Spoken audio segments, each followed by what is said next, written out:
Hello class, how are you? This week you have some reading to do on chapter 3, and that is getting into the industrial period a little bit more, the family wage economy. Last week you had an assignment that dealt with the Triangle Shirtwaist Factory fire, and not really an assignment, it was an extra credit assignment, so it was optional, but many of you did that, you participated in that. Thank you. Thank you for doing that. So what you see, and some of you might have looked this up, what you see on the screen there are actual shirtwaist blouses. So these are the blouses that were being manufactured at the Triangle Shirtwaist factory. So this type of blouse, this might be probably, that's 19th century, and these as well. And you might be able to see, my screen isn't coming up very much, but maybe you can see down in the corner there what I'm showing. And that also is a shirtwaist.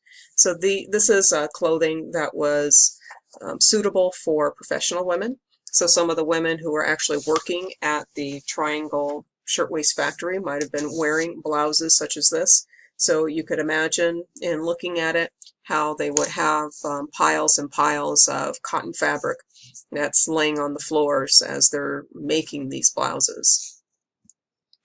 The other reading that you are doing this week deals with the cult of domesticity and cult of true womanhood. And you have this posted, I have my paper copy here, you have this posted on the website on Moodle. So it has a couple of kind of little bits of interesting points. And, I encourage you to kind of read through this. And one of the things I would kind of direct your attention to is just thinking about overall how things are changing. So now that you have this kind of almost a false separation between social production and social reproduction, you have people who are actually earning a wage. They're moving away or leaving home in order to do work. Some people, however, are working at home. They may be taking in sewing, for example. So not everybody is leaving. There are ways to earn money within your home. So it kind of creates this kind of false separation, and which is mentioned here in number 2. So the second point that you see. When husbands went off to work, they helped create the view that men alone should support the family. And these were, who can support the family alone? Well, those are middle class men, upper class men. They alone could support their families, and that became the ideal. So women are kind of moved aside and no longer seen as more of a partner to their husbands. They're seen as people who should focus on raising children, as you see this woman here, and this is clearly a middle class, image of a middle class woman. The other way that we see this, this ideal limited, so it's the ideal of the man earning, this wage, and woman staying at home. It's limited by social class, but also it was limited by ethnic background. So people who were European descent, men who were European descent, in some cases they were able to earn, or they were paid, a family wage. So that family wage enabled their partners to stay at home and to take care of the children and kind of fulfill this idea of what a woman is supposed to be. So what was a woman supposed to be during this time? So in the industrial period, here. So right here. So ideal number 1, piety. So this is an ideology. What's an ideology? Does anybody know what an ideology is? An ideology is something that supports the status quo. It supports the existing power structure. So when you have an ideology like the cult of domesticity, cult of true womanhood, then what it did was to make women feel like in order to truly be a female, in order to be kind of live up to society's standards, then you had to be all of these things. So you had to be religious or pious. You had to be pure, meaning that you had to be a virgin, definitely a virgin upon marriage. And as you see here, there's this. There are many gems in this reading. So I encourage you to to read it. Kind of interesting, kind of funny. Without sexual purity, a woman was no woman, but rather a lower form of being, a fallen woman, unworthy of the love of her sex and unfit for their company. So unfit for the company of men, certainly not someone who is a potential, looked at as a potential wife, certainly not. And women who were thought to be interested at all in sex during this period of time, during the industrial period, and while this cult of domesticity, cult of true womanhood, was common, that might be cause to be sent to a therapist. For instance, if a girl or a woman did show interest in sex, she might be ostracized by friends, by family, neighbors, so people would not want to speak to her. There also, for in more extreme cases, there were women who were actually referred to doctors, physicians for surgery, to examine them, to try to figure out what biologically, physically might be going on with this woman that might lead her to have, or this girl that would lead her to have any kind of sexual interest. In those extreme cases, it could have led to some girls, women, being institutionalized, to maybe having an ovary removed because they were believed to be hypersexual. And with this discussion that we're having, I'm curious as to whether you think this kind of attitude still exists today. You might have heard about, sometimes with bullying, one of the expressions of bullying is slut shaming. So with slut shaming, that kind of refers to this old notion that girls, women are not supposed to have any interest in sex. And of course, there's a double standard. So it's okay for boys and men to have sexual interest, but not okay for girls and women to have sexual interest. Another characteristic of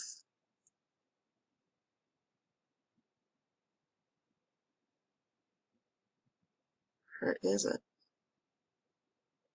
Okay, I see. Number 1, piety. Number 2, purity. Number 3 was submissiveness. I'm sorry, I kept scrolling past that. So number 3 is submissiveness. So what does this mean? It means that men in the community, a woman's husband, her father, or even just men out there in the neighborhood, women were supposed to be submissive. They were supposed to show deference to those males.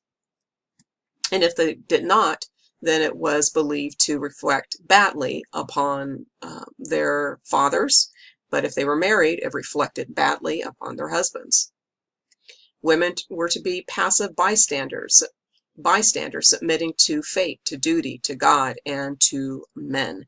Think about how different that this is. So this is the ideal, right? This is the ideal. Think about how different that reading was on women at war, when we know what actually, some women were doing. So they weren't being submissive. They were engaged in kind of political dialogue. But yet here, the title of this drawing is No Time for Politics from 1910. No time for politics. But women, even in 1910, women had plenty of time. There were women who had plenty of time for politics. They were protesting, kind of agitating for the right to vote. They were kind of agitating for ethnic equality. So there was a lot of work to be done.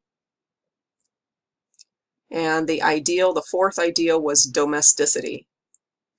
A woman's place was in the home. Woman's role was to be busy at those morally uplifting tasks aimed at maintaining and fulfilling her piety and purity. And you might have seen in the past some kind of old magazines. Hopefully you can still hear me. I just stepped away. Some old magazines like Family Circle, Good Housekeeping. Those types of magazines were geared to the middle class housewife of that time. So the middle class housewife who was better able to fulfill this ideal. Low-income women who are in poor families, they had to work.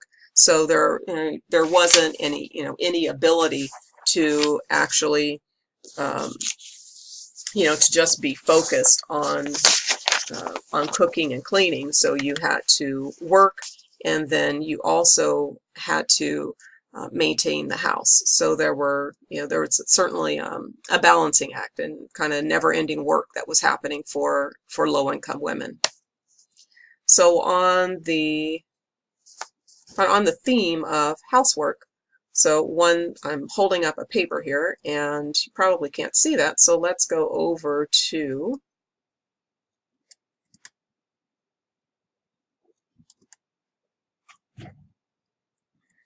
here, The Good Housewife. So this is where this kind of expectation comes from, the expectation that women be good housewives. It comes from this cult of domesticity, cult of true womanhood.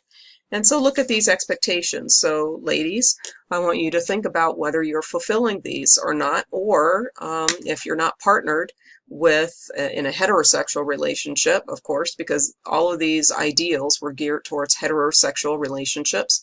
If you, are you ready to take this on someday? So have dinner ready. So you have to be prepared for your partner to be home because he's going to be hungry. Prepare yourself. Take 15 minutes to rest so that you will be refreshed when he arrives. Clear away the clutter. Prepare the children. Minimize noise.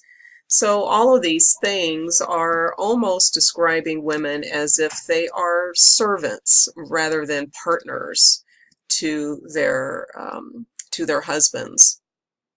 So kind of interesting because it illustrates the difference in power that existed between males and females. So going into the industrial period, we still have a patriarchal society, as we did with colonial period, but in the industrial period, what's changed is that no longer are women helping out around the farm as well as children. So remember, during the agricultural period, colonial period, everybody's work is necessary. So, everybody has to get in there, and it doesn't matter if you're a child. It doesn't matter if you're a woman. But now here in the industrial period, there's a distinction, a sharp distinction that's being drawn between what men are supposed to do and what women were supposed to do. And they were not supposed to mix. Socially, they were not supposed to mix. So during any kind of socializing or public dinners, for instance, males were to be in their group, females in their group. So there was a lot of separation. Even on bookshelves, it was thought that, and I believe this is in your reading on the cult of domesticity. Even on bookshelves, the authors, male and female authors, they were separated on the bookshelf. So even there, they weren't supposed to be integrated. Quite interesting. And so it makes us, so we can understand how you can have private clubs, for instance, that just cater to males. And maybe, some of those like golf clubs, there might have been only one day a week where men could bring their wives. But otherwise, they were supposed to stay away. So their spheres were intended to be separate according to that way of thinking. So enjoy the discussion, enjoy the chapter, and of course, let me know if you have any questions. So here is my Ask Me a Question button. So definitely, you have questions?